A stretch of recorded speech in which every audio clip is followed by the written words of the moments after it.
and so forth. Also, I'm going to be insulting the audience less. I'll still insult you a little bit. And I'll answer questions in the chat that are related to the instruction.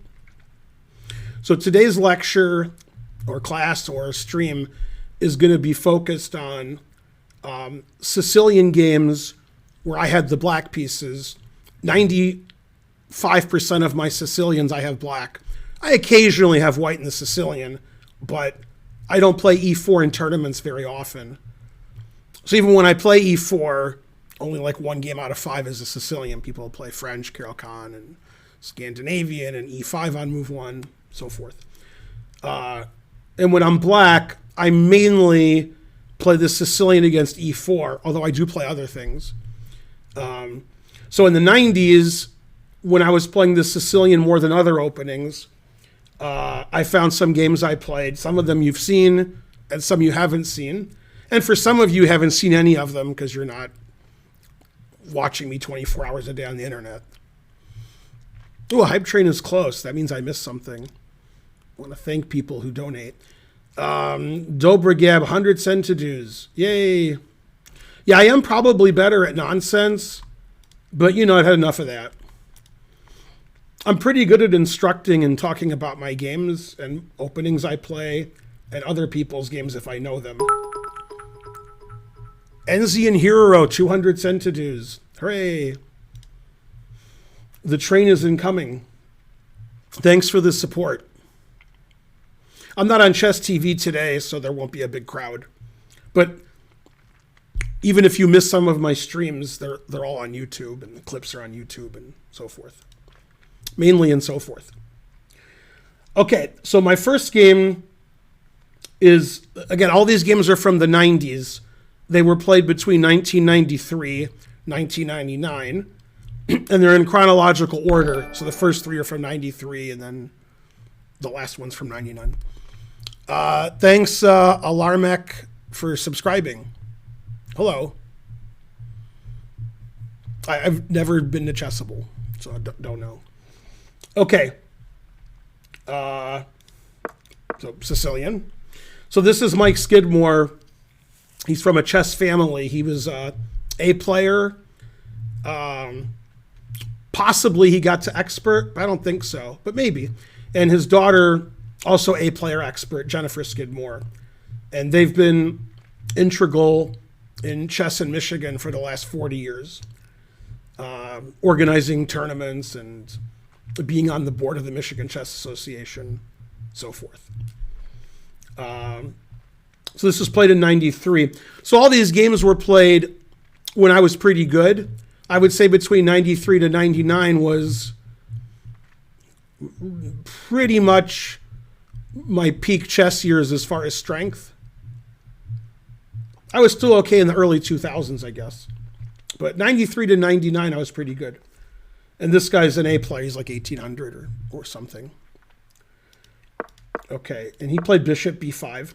Now, the reason that I play e6, because super GMs play e6 or g6, is in the New York Open in the mid-'80s to late 80s, thanks, Dankel, for the sub, I played bishop b5 against Jay Whitehead, and he played e6 and just beat the bejesus out of me.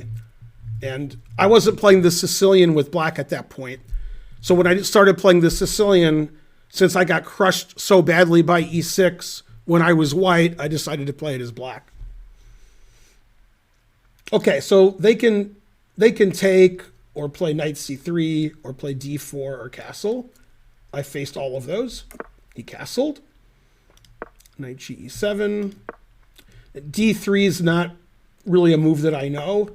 Rook e1 is a common move. d4 is a common move. Some people play b3 here or c3. So I'm not familiar with d3. And could save his bishop if he wanted, but he traded. And this doesn't give black any problems. Black has the 2 bishops, and white doesn't really have a hope for an advantage. And he played a very early e5, which isn't very good, just a target. And now this game was played in 1993, so You can forgive me for my next move. What does the engine say? The engine doesn't play my next move, but I mean, obviously it's fine. F6. It thinks it gives away most of my advantage. Doesn't like that move. Takes. Still says that black's better. Knight e4 is correct. Bishop e7. And not only do I have the two bishops, but I have two center pawns to one, so I can advance in the center. And I have the open F file for my rook, which is the purpose of F6, is to get the F file for my rook. Now, the reason you shouldn't play F6 in the never play F6 rule is it weakens the white squares, particularly around your king. In this position, F6 doesn't do that because I have a white squared bishop and he doesn't. And my pawns are on white squares in the center. So I don't really have white square weaknesses. I don't really have any weaknesses. My two pawns and my third pawn in the center are defending a lot of squares. My rook is defending all these squares. My knight's aimed at the center. And my bishop, if I play d5 and e5, can go to g4, or I can move my b pawn and play bishop b7 and fianchetto. So I'm not really weakening any kind of squares. Then ZL1 Corvette. Okay, my opponent played bishop g5. That's actually the engine move. Get rid of my two bishops. I played d5. He has to take my bishop. He can't play knight takes c5 because my bishop's pinned, so I'd lose my queen. But then his bishop on g5 isn't sufficiently defended, so I just win a bishop. So he has to play bishop takes e7. I have to take with the queen to defend my c-pawn. And he played knight c3. And the engine doesn't like that. It wants to play knight g3. I like when my knights are together, too. They control a lot of squares. Makes the king much safer. Now, if you're a lower-rated player, you get attracted by tricky threats. Thanks the worst in chess for the 3 subs. And so knight c3 threatens knight takes d5 because my e-pawn's pinned. And knight g3 doesn't threaten anything, so a low-rated player will tend to make a threat. Unfortunately, the knight on c3 isn't very good. Once I stop knight takes d5, his knight can't go anywhere. If his knight's on g3, he has a really good defense for his king because I have the open F file for my rook. So knight c3 is just not as good. Okay, I played queen f6. The engine likes black again. He played h3. You shouldn't move a pawn in front of your king. That makes your king worse. So the engine doesn't like that move. I played knight to d4. Now, obviously, if he takes my knight, I can throw in queen takes f2 check.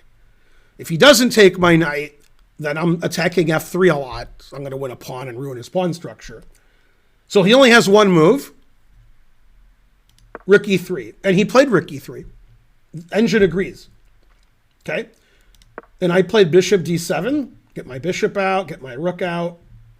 And in this position, he made a terrible blunder. And the engine doesn't like bishop d7. It wants me to move my b pawn and fianchetto my bishop, I guess. And it says after queen d2, the position's equal. And my opponent made a double question mark move here. And I think I know why he played it. I think he forgot about queen takes f2 check. And he played knight takes d4. Now, this is strange because this is a slow game and he's 1800. So that's a pretty bad blunder for him.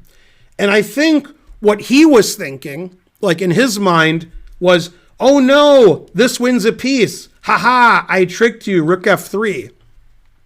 And once he saw takes rook f3, he was attracted to that because it looks like I win a piece and I don't. So he liked that.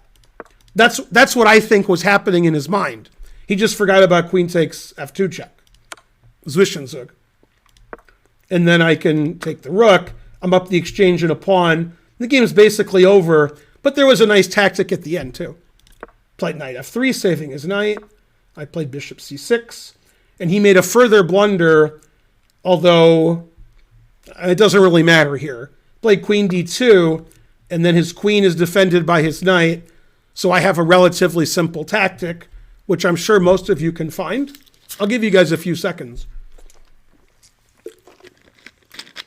If you're rated like under 1400, this is a tactic you may or may not see in a game. If you're rated over 1700, you'll almost certainly see this in a game.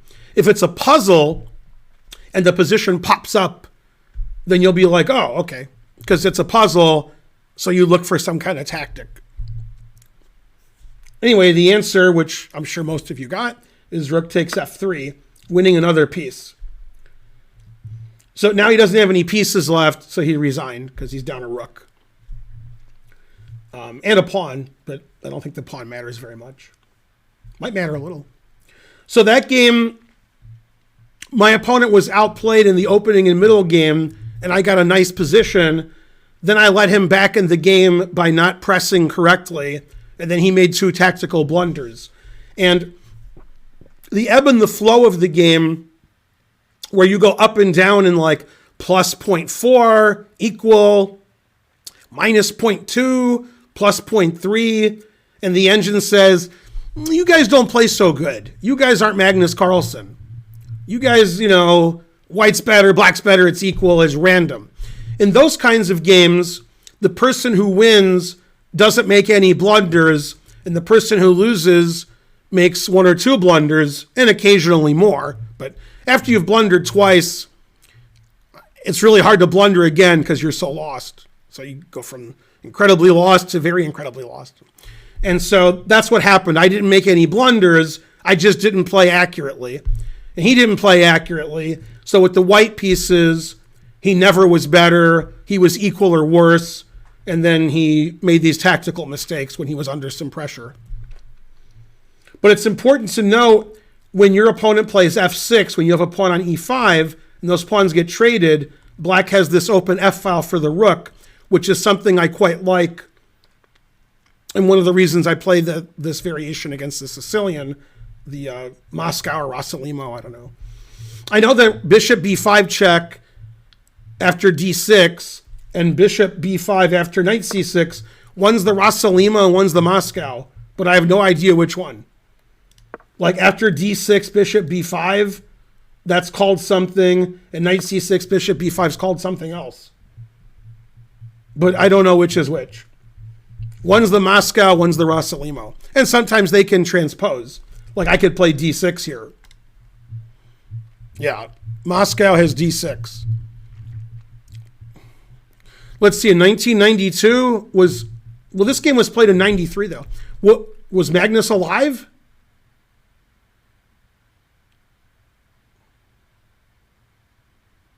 He was alive. Yeah, in 93 I was better than Magnus because I think he was 3.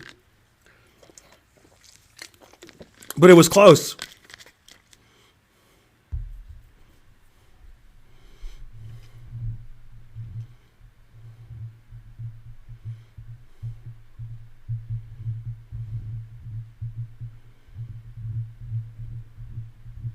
All right, good chat. Okay, so that's the first game I wanted to show you.